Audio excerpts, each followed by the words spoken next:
لا، في ساعات انت مثلا تبقى ايه قاعد في البيت كده ومراتك مضايقاك في حاجه، اللي هو حاجه ما ساعات. ظبطتش في البيت ده على طول. قصدك عليا ولا ايه؟ لا لا، ده انا بحكي عموما يعني جنرال. واحد صاحبي يعني. اسمه مجدي. صاحبك اسمه ايه؟ اعرف انا من القصه. اسمه مجدي برضه. مجدي الهواري. واخد بالك؟ ده سر انا اول مره اقوله يعني. وبعدين صاحبي ده بقى بيبقى عايز يعني ايه يتلكك على اي حاجه، بس مش عارف يفتح الموضوع من اي ناحيه. يعني مثلا مش معقول كده فجاه تزعق، هتبقى مجنون يعني، انت فاهم؟ ولازم تبقى مقنع بتدريج معين عشان توصل لاعلى نقطه انت عايز توصل لها يعني. تمام. فتجيب شريط الفرح وتشغله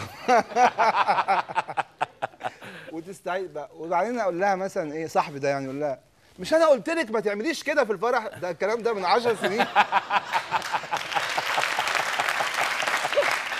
فتبدو مجنون اكتر يعني، اللي هي انت بتتكلم في ايه؟ ده الموضوع ده من 10 سنين. جايب شريط حاطه. ها مين؟ بنت خالتك دي؟ فاكره بنت خالتك؟ طب والله العظيم لغايه دلوقتي ساعات يقول لي مثلا ايه، فاكره ايام الاتفاقات لما شاف مامتك قالت ايه وايه وايه وايه؟ لغايه دلوقتي اقول له دي ما خلاص، ما هو الحاجه دي انت ما عملتهاش وسكتنا. يقول لي بس لن انسى يوم قعدت تقول لي مش عارف تيجي توري حماك مش عارف ايه، مش عايزه اقول يعني، بس يعني حاجه كده ماسكاها. بس انت قلتي عادي. لا ما قلتش ايه هي، لما قالت وري حماك معرفش ايه وماسكها لنا بقى لغايه النهارده. والله العظيم.